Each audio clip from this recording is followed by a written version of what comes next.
بسم اللہ الرحمن الرحیم۔ السلام علیکم۔ ایک دفعہ سلطان صلاح الدین ایوبی کی بیوی اسم الدین خاتون اپنے بیٹے کے لیے رشتہ دیکھنے کے لیے جا رہی تھی تو سلطان صلاح الدین ایوبی کے منہ سے بے ساختہ نکل گیا کہ نیک اور باوفا عورت میرے بیٹے کے نصیب میں آئے، خدا ان 7 عورتوں سے بچائے۔ آپ کی بیوی نے پوچھا، اے سلطان کون سی 7 عورتوں سے؟ تو سلطان صلاح الدین ایوبی نے کہا، تاریخ میں ایسی گناہ گار عورتیں گزری ہیں جن کے بارے میں اللہ تعالیٰ نے اپنی کتاب میں بھی ذکر کیا ہے۔ یہ عورتیں نہ صرف انسانوں کی گمراہی کا باعث بنی بلکہ بعض اللہ تعالیٰ کے انبیاء کرام کو قتل کرانے میں بھی پیش رہیں، اور اللہ کے بھیجے ہوئے پیغمبروں کے گھروں میں ان کے ساتھ رہتے ہوئے منافقت، دغابازی، بے وفائی، فریب، دھوکہ کرتی رہیں، اور اللہ تعالیٰ نے ان کا ذکر قرآن شریف میں بھی کیا ہے۔ سلطان کی بیوی نے کہا، میں ایسی بدبخت عورتوں کے بارے میں جاننا چاہتی ہوں، مجھے آپ وضاحت سے بتائیں، اور روتے ہوئے کہنے لگی کہ جن کا ذکر قرآن مجید میں آیا ہے وہ عورتیں تو تباہ و برباد ہو گئیں۔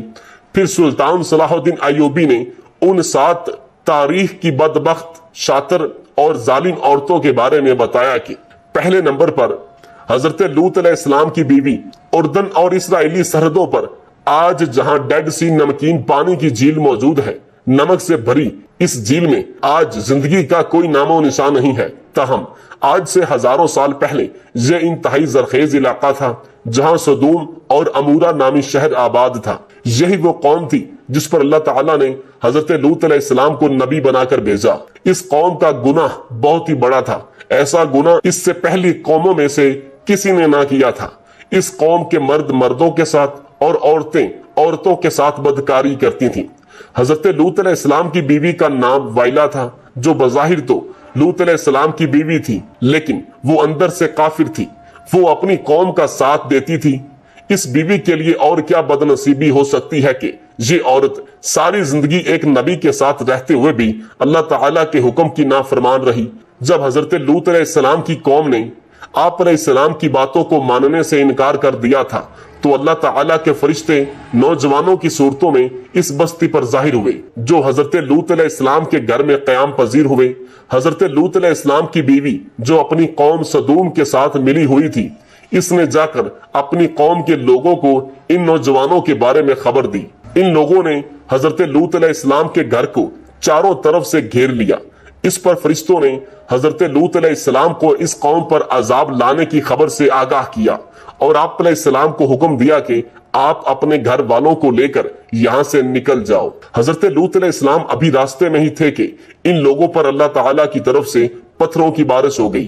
آپ علیہ السلام کی بیوی جو اپنی قوم کا ساتھ دیتی تھی وہ بھی اپنی قوم کے ساتھ تباہ و برباد ہو گئی تھی۔ سدوم کے پہاڑوں میں آج بھی وائل کی آبادی موجود ہے۔ حضرت لوط علیہ السلام کی بیوی کا تذکرہ قرآن پاک کے علاوہ بائبل میں بھی آیا ہے۔ نمبر 2، حضرت نوح علیہ السلام کی بیوی۔ قوم نوح شرک جیسے گناہ میں مبتلا ہو چکی تھی۔ اس قوم کے لوگوں نے اپنے سرداروں اور نیک لوگوں کے بت بنائے، ان کی عبادت اور پوجا شروع کر دی۔ اللہ تعالیٰ نے حضرت نوح علیہ السلام کو اس قوم پر مبعوث فرمایا، اور یہ قوم اتنی ظالم اور نافرمان تھی۔ اس قوم کے لوگ آپ علیہ السلام کے گھر داخل ہو کر آپ علیہ السلام پر ظلم کرتے اور آپ علیہ السلام کو بے یار و مددگار چھوڑ جاتے۔ حضرت نوح علیہ السلام کو مجلسوں سے نکال دیا جاتا تھا۔ حضرت نوح علیہ السلام کی بیوی بھی ان کافروں کے ساتھ ملی ہوئی تھی۔ مفسرین حضرت نوح علیہ السلام کی بیوی کا نام واہلہ یا واگلہ بیان کرتے ہیں۔ یہ عورت کافر ہی نہیں بلکہ ان کا رہن سہن بھی کافروں جیسا تھا۔ حضرت نوح علیہ السلام کی بیوی کافروں میں شریک ہو کر آپ علیہ السلام کو دیوانہ اور مجنون قرار دیتی تھی۔ یہ عورت بتوں کی بڑی تعریفیں کرتی تھی۔ جب کوئی بندہ بتوں کو چھوڑ کر ایک خدا کی طرف مائل ہوتا تھا تو یہ عورت اپنی قوم میں جا کر اس آدمی کا نام بتاتی تھی جس سے اس قوم کے لوگ اس بندے کو مارتے اور پیٹتے تھے۔ اس طرح سے وہ بندہ بھی ڈر اور خوف کے مارے پھر سے بتوں کی پوجا کرنے پر مجبور ہو جاتا تھا۔ وہلہ نامی اس عورت نے حضرت نوح علیہ السلام کے ایک بیٹے یام کو بھی کفر میں مبتلا کر دیا تھا، لہٰذا آپ کا یہ بیٹا بھی ماں کی طرح काफरों से मिलकर आप अलैहिस्सलाम की मुखालफत करता था। अल्लाह ताला ने इस औरत की बदबख्ती कुरान पाक में बयान की है। इसकी तफसीरें अहवाल बाइबल में भी दर्ज है। जब अल्लाह ताला ने हजरत नूह अलैहिस्सलाम की कौम पर सैलाब का अजाब नाज़िल किया तो आप अलैहिस्सलाम की बीवी और नाफरमान बेटा याम भी अपनी कौम के साथ बर्बाद हो गए। नंबर 3, दलाइला वो औरत है जिसका नाम कई सदियों से बेवफाई और दगाबाजी में बहुत ही मशहूर है। दलाइला का जिक्र कुरान पाक और बाइबल में पढ़ने को मिलता है। वाकया कुछ यूं है कि हजरत मूसा अलैहिस्सलाम की वफात के बाद बनी इसराइल की कौम अमालका की महकूम बन गई तो अल्लाह ताला ने इस कौम में बहुत ही ताकतवर लड़के को पैदा किया जिसका नाम समसन था। समसन इस कदर ताकतवर था कि अकेला ही कई हजार बंदों का मुकाबला कर लेता था। कौम बनी इसराइल ने इस बंदे की सलाहियत और बहादुरी देखते हुए समसन को अपने काजी के ओहदे पर फाइज कर दिया था और इसकी ताकत के जरिए कौम अमालका पर फतह हासिल करने की कोशिश में लग गए थे। दूसरी तरफ कौम अमालका समसन की ताकत पर काबू ना पा सकी। इन्होंने अपनी कौम की एक लड़की जिसका नाम दलाइला था, इसको समसन की बहादुरी और इसकी सलाहियतों का राज दरियाफ्त करने के लिए समसन के पास भेजा था। समसन इस लड़की को देखकर पागल हो गया। वो इसकी मोहब्बत में दीवाना हो गया। इसने इस लड़की को अपनी सलाहियत के सब राज भी बता दिए थे। समसन ने कहा कि इसकी ताकत का राज इसके लंबे बाल हैं।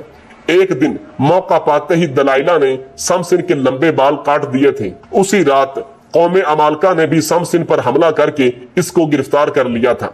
जब एक दिन कौम अमालका समसन को गिरफ्तार करके जश्न मना रही थी तो समसन ने अल्लाह ताला से दुआ की, ऐ अल्लाह मुझे मुआफ कर दे। अल्लाह ताला ने समसन की दुआ कबूल करते हुए इसकी तमाम ताकत वापस लौटा दी थी। जिस सतून के साथ समसन को बांधा गया था, समसन ने इस सतून को अपनी ताकत से खींचा तो सारे का सारा महल जमीन पर गिर गया, जिसके नतीजे में दलाइला और कौम अमालका के बेशुमार लोग मौत के घाट उतर गए। नंबर 4, जैजबल लबनान के बादशाह की बुत परस्त बेटी थी। इसकी शादी कौम बनी इसराइल के बादशाह अखीब से हुई। जैजबल ने न सिर्फ अखीब को बुत की पूजा पर लगाया बल्कि तमाम रियासत में एक खुदा को मानने की बजाय बेशुमार बुत बना दिए गए थे ताकि लोग इन बुतों की पूजा करते हुए गुमराही से बाहर ही ना निकले। एक दिन कौम के नेक बंदे यिर्मयाह अलैहिस्सलाम ने जैजबल और इसके शौहर को कहा कि तुम सब लोग बुत की पूजा करने की बजाय एक खुदा की इबादत किया करो, इसमें ही तुम्हारी भलाई है। इस जालिम औरत ने नेज़े का इतना शदीद वार किया जिसकी वजह से वो बूढ़ा आदमी शहीद हो गया। हजरत यिर्मयाह अलैहिस्सलाम ने इस औरत को बद्दुआ दी कि बहुत जल्द ही तेरे हसीनो जमील बदन को कुत्ते नोच नोच कर खाएंगे। इसके बाद अल्लाह ताला ने इस कौम पर हजरत इलियास अलैहिस्सलाम को भेजा। ये मलका ईमान लाने की बजाय आप अलैहिस्सलाम को मारने के लिए तैयार हो गई थी। फिर एक दिन हजरत यिर्मयाह अलैहिस्सलाम की बद्दुआ रंग लाई और मुल्के इसराइल पर सरहदों के कबायली वैशी ने हमला कर दिया। इन लोगों ने मलका जैजबल को जख्मी हालत में सड़क पर फेंक दिया था। यहाँ तक कि बहुत से जंगली कुत्ते जैजबल के इर्द गिर्द जमा हो गए थे। कुत्तों ने इस लाश को नोच नोच कर खा लिया। नंबर 5, अतालिया हजरत इलियास के दौर से ताल्लुक रखने वाली एक जैजबल की बेटी थी जिसका नाम अतालिया था। यह लड़की भी अपनी माँ की तरह हसीनो जमील थी। यह भी काफिर थी। इसकी शादी यहूदा के बादशाह यहूराम से हुई थी। इस कौम में भी हर जगह बुतों की इबादत होने लगी थी। इस कौम पर भी वैशी लोगों ने हमला किया था जिसकी वजह से वैशी लोगों ने कहा कि यहूराम को भी कत्ल करना चाहिए, लेकिन यह बादशाह एक गार में छुप गया था जिसकी वजह से इस गार में इस बादशाह की मौत वाक़ई हो गई थी। जब वैशी मलका अतालिया और उसकी बेटी अगजलिया को अपने साथ ही ले गए थे, इन माँ बेटी को बहुत ही ज्यादा जलील करने के बाद माँ और बेटी को आजाद कर दिया गया। इसके बाद अतालिया ने बुतों की इबादत से तौबा करके हजरत मूसा अलैहिस्सलाम के मजहब पर आ गई थी, लेकिन इस तब्दीली को साल भी न गुजरा था कि अतालिया फिर कुफराना कामों की तरफ लौट गई। इसकी बेटी के कत्ल के बाद मलका अतालिया को ही सल्तनत यहूदा का ताज पहना दिया गया था। इसने अपनी दौलत के नशे में आकर अपने पोतों को कत्ल करवा दिया था।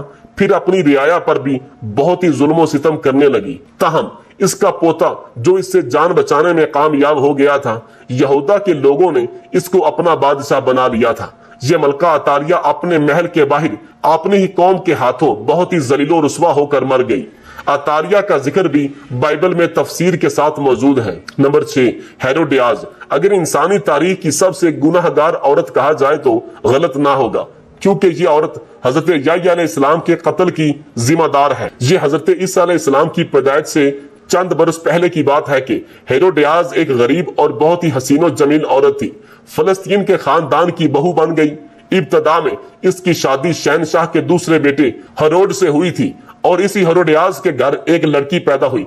तहम जब विरासत की तकसीम के बाद जब हेरोडियाज ने देखा कि सबसे ज्यादा ताकत फिलिप के भाई एंटीबास के हिस्से में आई है, तो इसने भी अपने शौहर को छोड़कर एंटीबास से शादी कर ली थी। इन दिनों अल्लाह ताला के नबी हजरत याह्या अलैहिस्सलाम, जिन्हें अहले किताब यूहन्ना के नाम से पुकारते हैं, लोगों को दर्स व तदरीस देने लगे। हेरोडियाज को आपकी दीनी बातें पसंद न थी, जिसकी वजह से इसने हजरत याह्या अलैहिस्सलाम को गिरफ्तार करवा दिया। हेरोडियाज ने काफी बार कोशिश की कि वो अपने शौहर एंटीबास से आप अलैहिस्सलाम के कत्ल के अहकामात जारी करवाए, तहम एंटीबास ऐसा ना कर सका। हेरोडियाज की बेटी सलोमी अब जवान हो चुकी थी। जब इसने हजरत याह्या अलैहिस्सलाम की मासूमियत और नूर को देखा तो वो आप अलैहिस्सलाम पर फिदा हो गई थी। इसने आप अलैहिस्सलाम को गुनाह की दावत दी, लेकिन आप अलैहिस्सलाम ने इसकी तरफ आंख उठाकर भी ना देखा। अब ये दोनों माँ और बेटी याह्या अलैहिस्सलाम के खिलाफ हो गई थीं। एक दिन बादशाह एंटीबास के सामने सलोमी ने बहुत ही बेहुदा डांस किया। रक्स करते हुए इसने अपने जिस्म के सारे कपड़े उतार डाले। इस रक्स में बादशाह ने बहुत ही दिलचस्पी ली थी।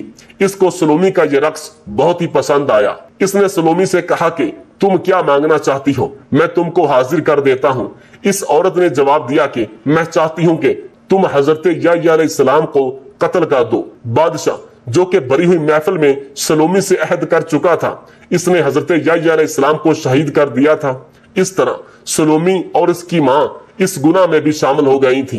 नंबर 7, उम्मे जमील अबू लहब की बीवी थी, जिसका असल नाम उर्वा बिन्ते हरब है। इसकी आंखों का बेंगापन नुमाया था, जिसकी वजह से इसको लोग कानी कहा करते थे।